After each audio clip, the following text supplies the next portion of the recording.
Take a break from your busy schedule and join Harold Sala for Guidelines, a 5-minute commentary on living.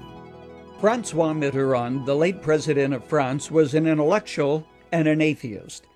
Yet in the latter years of his life, he had a fascination with death and a desire to know what lies beyond the grave, something which challenged the atheism which he held to, at least philosophically. Possessed by a strange fascination with death, he visited the graves of many of France's leading citizens. He pondered how they lived and how they died. He once said that he who loves death loves life.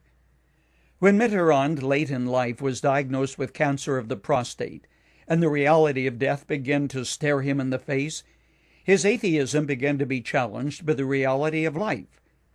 In the autumn, the flowers wither, blighted by the frost of the coming winter.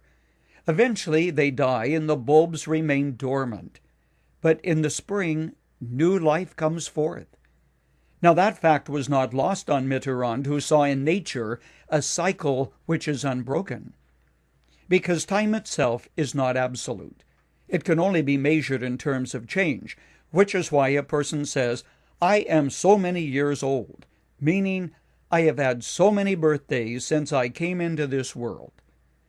The laws of thermodynamics say that energy in the form of heat passes from a hotter object to cooler ones, but never the reverse. Even atomic energy has a half-life and constantly changes. But matter never disintegrates into nothingness. As an intellectual, Mitterrand confronted the possibilities of eternal life, but he never seemed to really embrace it. Toward the end of his life, he was once asked if he believed in God, and he replied, "I don't know if I believe in God, but I am tempted to believe." As he realized time was running out, he asked his doctors how long he would live if he stopped taking his medication. 3 days was their response. Mitterrand stopped taking his medicine. The next day he delivered handwritten instructions for his funeral to his doctor and a friend, finished final editing of an 800-page book, the only one he ever wrote, and on the 3rd day he died. "I don't know if I believe in God," he said, "but I am tempted to believe." What a sad epitaph to a brilliant life. Who knows what took place, though, in the heart of this great man in the final hours of his life? But I, for one, would not want to face death with no more certainty than being tempted to believe. In the final analysis, God isn't proved or even discovered intellectually. It is at the level of your spirit that you connect with the Almighty.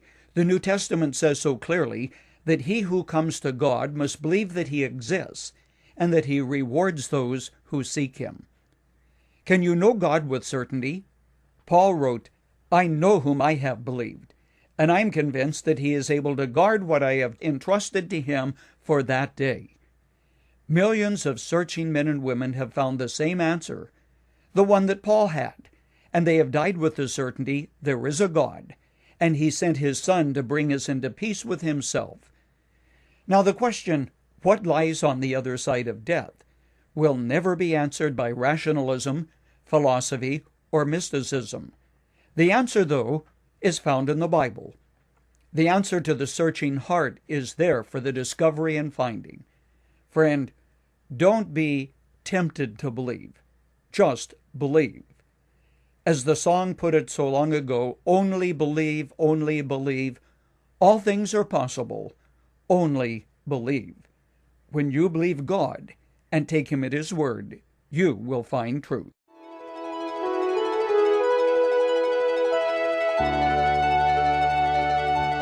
You've just heard Dr. Harold Sala with Guidelines, a 5-minute commentary on living. If you would like to listen to the program again, download a copy, subscribe to our e-commentary, or view other resources, visit guidelines.org. We would like to hear from you too. You can email us at info@guidelines.org. That's info@guidelines.org. Thanks for listening, and we invite you to join us again for the next edition of Guidelines.